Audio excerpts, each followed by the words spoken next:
मित्रों, कैसे हैं आप सभी। आशा करता हूँ अच्छे होंगे, क्योंकि कोरोना काल है और आप सभी घर पे हैं, कॉलेज सस्पेंड हैं। हम लोग पढ़ रहे हैं ऑनलाइन के माध्यम से, और उसमें मैं एक साथ दे रहा हूँ आप सभी का। तेज़ी के साथ आपका सिलेबस करा रहा हूँ। काफ़ी पहले से मैंने वीडियो शुरू कर दिए थे, उसके बाद कुछ परेशानी आई, रुकना पड़ा। आज भी मूड ऑफ है, क्योंकि आज समय भी नहीं मिला मुझे ज़्यादा बड़ा पीपीटी बनाने का या ज़्यादा मटेरियल लिखने का। तो कुछ थोड़ा सा मटेरियल लेके आया हूँ। और बात करते रहे थे हम लोग pharmaceutical organic chemistry third, B pharma fourth semester की हमारी बात चल रही थी। ये हमारा यूनिट सेकंड का फर्स्ट लेक्चर है। यूनिट फर्स्ट हम लोगों ने ख़त्म कर दी थी लास्ट लेक्चर में। एसिमेट्रिक सिंथेसिस एक टॉपिक, मोस्ट इम्पोर्टेंट टॉपिक रह गया था, जो कि मैं कुछ ही दिनों में डाल दूंगा, या यूनिट सेकंड में जब स्टीरियो सिलेक्टिव स्टीरियो स्पेसिफिक पढ़ाऊँगा तब पढ़ा दूंगा, क्योंकि वो टॉपिक इम्पोर्टेंट है और स्टीरियो सिलेक्टिव स्टीरियो स्पेसिफिक से कनेक्टेड भी है। ये वजह हैं कुछ।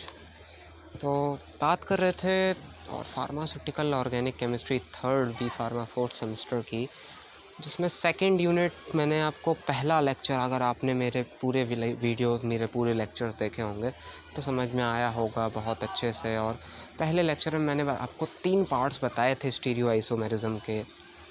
तो उनमें से एक पार्ट हम लोगों ने ऑप्टिकल आइसोमेरिज्म पढ़ा फर्स्ट यूनिट के अंदर। अब इस यूनिट में 2 पार्ट हैं, और वो दोनों जो स्टीरियो आइसोमेरिज्म के पार्ट हैं वो दोनों हम यहीं पढ़ेंगे। कन्फर्मेशनल एनालिसिस भी पढ़ेंगे और जियोमेट्रिकल आइसोमेरिज्म भी पढ़ेंगे। अगर आपने मेरे लेक्चर्स नहीं देखे हैं तो प्लेलिस्ट में जाइए, सारे लेक्चर लाइन्स अवेलेबल हैं। बहुत अच्छे से मैंने डाले हुए हैं, बहुत प्यार से ईज़िली वे में समझाया हुआ है। नोट्स की बात की हुई है, मुझे कांटेक्ट करिए, कमेंट करिए, मैं आपको नोट्स प्रोवाइड करा दूंगा।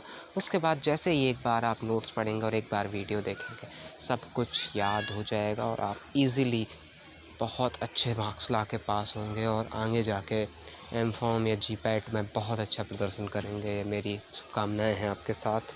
तो शुरू करते हैं हम लोग आज का वीडियो। आज हमारा ये लेक्चर फर्स्ट है यूनिट सेकंड का, दैट इज़ जियोमेट्रिकल आइसोमेरिज्म। ज़्यादा मटेरियल है नहीं, बस मैं स्टार्ट करना चाह रहा था, एक ब्रीफ लेक्चर देना चाह रहा था। इसमें सिलेबस देखिए, तो सिलेबस में हमें जियोमेट्रिकल आइसोमेरिज्म का ब्रीफ नोट्स पढ़ना है, उसका नोमेनक्लेचर पढ़ना है, उसका डिटर्मिनेशन पढ़ना है। बस इतनी ही 1-2-3 कहानियाँ पढ़नी है, मैं पढ़ा दूँगा। और 10 घंटे का टाइम दिया हुआ है हमारे सिलेबस में। 10 घंटे का मतलब मैं लगभग 7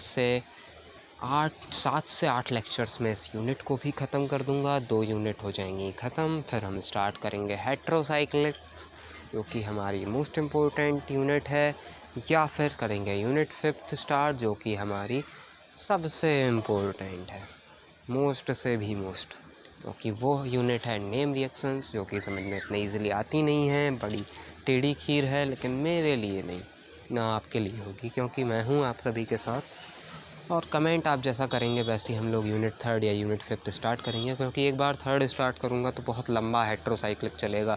2 यूनिट हैं, बहुत कंपाउंड्स हैं, इस वजह से मैं सोच रहा हूँ कि पहले यूनिट 5th पढ़ाया जाए और फिर कंपाउंड्स पढ़ाए जाएँ। जैसा आप बोलेंगे वैसा करूँगा भाई, मैं तो आप पे डिपेंड हूँ। श्रोता जो सुनने वाला होता है उसके ज़्यादा महत्व होता है स्पीकर का कम, क्योंकि स्पीकर तो अच्छा ही बोल रहा होगा या गलत बोल रहा होगा, लेकिन बात ये आती है कि सुनने वाला क्या सुन रहा है। जो आप सुन के मुझे परफॉर्म करके दिखाएंगे उससे मुझे खुशी होगी।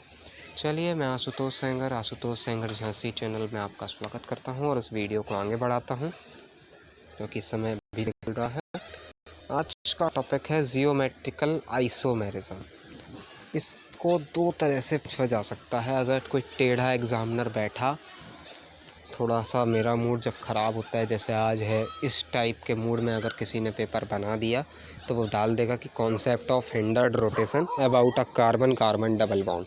देखिए, रात का समय है, कुछ कुत्ते भौंक रहे हैं, भौंकने दीजिए, आप तो इंसान हैं, आप समझ सकते हैं, वो नहीं।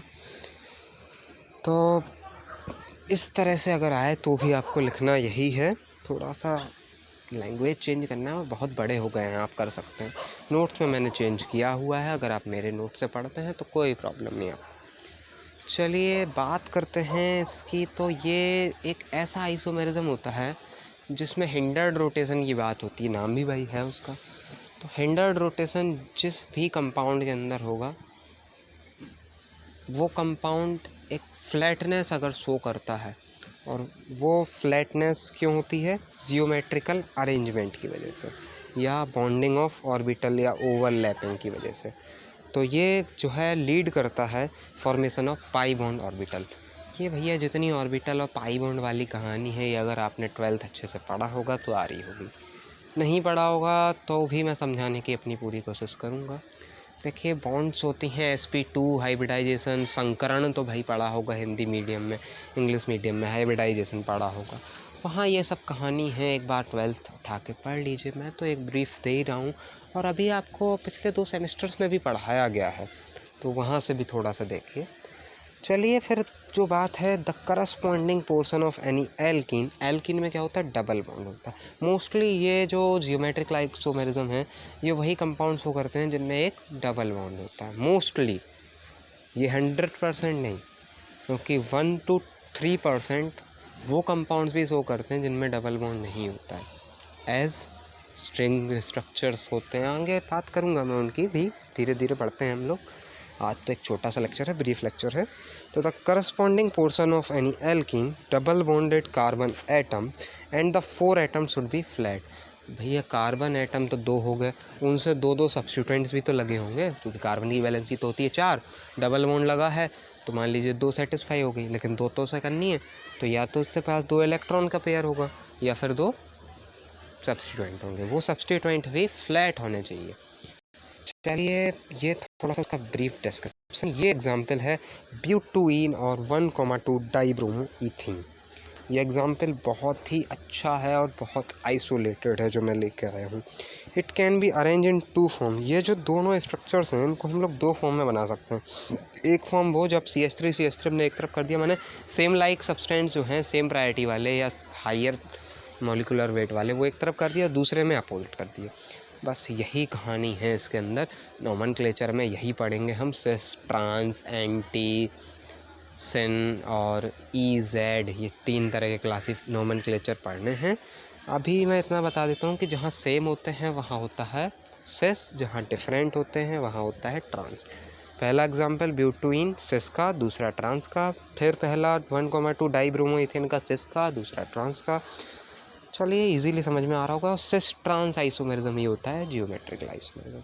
यह इसकी प्रॉपर डेफिनेशन नहीं है, बट ये कुछ बुक्स में दी हुई है ये कि सिस ट्रांस का फिनोमेना होता है, बट प्रॉपर मैं डेफिनेशन रखे हूँ नोट्स में, और मैं अभी भी बताऊँगा आपको जब लेक्चर ख़त्म करूँगा तब।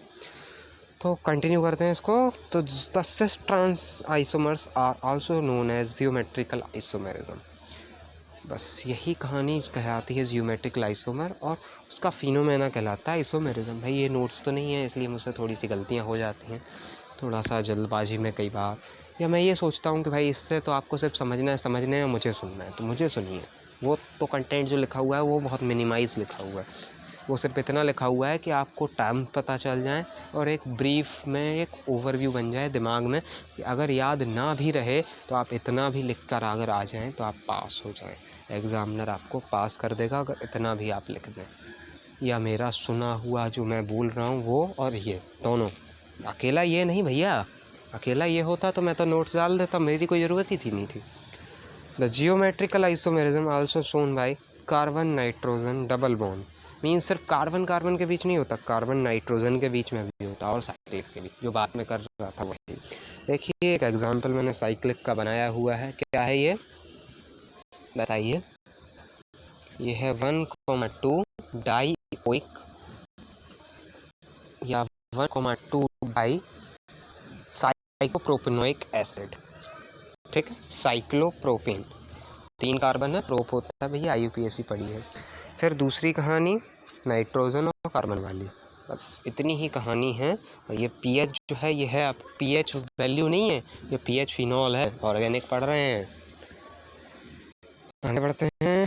Condition for geometrical isomerism. मैंने पहले ही कहा था कि मैं बहुत कम लेकर आया हूँ आज, और एक ब्रीफ में देना चाहता, तो मैंने वो दे भी दिया कि हमने क्या क्या इस यूनिट में पढ़ना है, कैसे कैसे डिस्कस करेंगे। और एक यूनिट का मैंने एक पार्ट का ओवरव्यू दे दिया है, दूसरा कन्फर्मेशनल का ओवरव्यू मैं दूंगा 3 लेक्चर या 4 लेक्चर के बाद, क्योंकि एक पार्ट जो हमारा कंप्लीट हो जाएगा। फिर the necessary condition for a molecule to show geometrical condition. कई बार आया है ये क्वेश्चन, मोस्ट इम्पोर्टेंट 2 मार्क्स के लिए, और ये मिलता ही मिलता है, तो भैया इसको जरूर देख लीजिए। तो कंडीशन क्या है? The necessary condition for a molecule to show geometrical isomerism is just due to existence of hindered rotation, only existence of hindered rotation about a bond in a part of such a molecule. बस केवल hindered rotation ही है जो हमारी condition है। बाकी जो भी बोलते हैं, बाकी कुछ टीचर्स यूट्यूब पे भी अवेलेबल हैं, बुराई नहीं कर रहा हूँ मैं, बट ये बोल रहा हूँ कि गलतियाँ हो जाती हैं, वो भी इंसान है, मैं भी, मुझसे भी कई गलतियाँ हो जाती हैं। बट मैंने देखा है कि कई लोग ऐसा बोल रहे हैं कि डबल बॉन्ड, कई बुक्स भी हैं जो नई बुक्स आई हुई हैं उनमें लिखा हुआ डबल बॉन्ड। भैया डबल बॉन्ड तो ये साइक्लिक वाले कंपाउंड कैसे कर रहे हैं, उनमें नहीं है डबल बॉन्ड। फिर वो कहते हैं कि नहीं, इसमें एक यूट्यूब वीडियो डला हुआ था कि उसमें जो है फंक्शनल ग्रुप दोनों कार्बन में एक सेम होना चाहिए। तो भैया मैं ऐसे कई एग्जाम्पल लेके आऊँगा अभी आगे, ट्राई और टेट्रा वाले, जहाँ ये नहीं होगा। तो क्या वो नहीं शो कर रहे हैं? कर रहे हैं, बट इतना आपको लिखना है। अगर वो कंडीशंस पूछ लेते हैं तो भाई फिर हमारी मजबूरी बन जाती है वो मजबूरन में लिखना।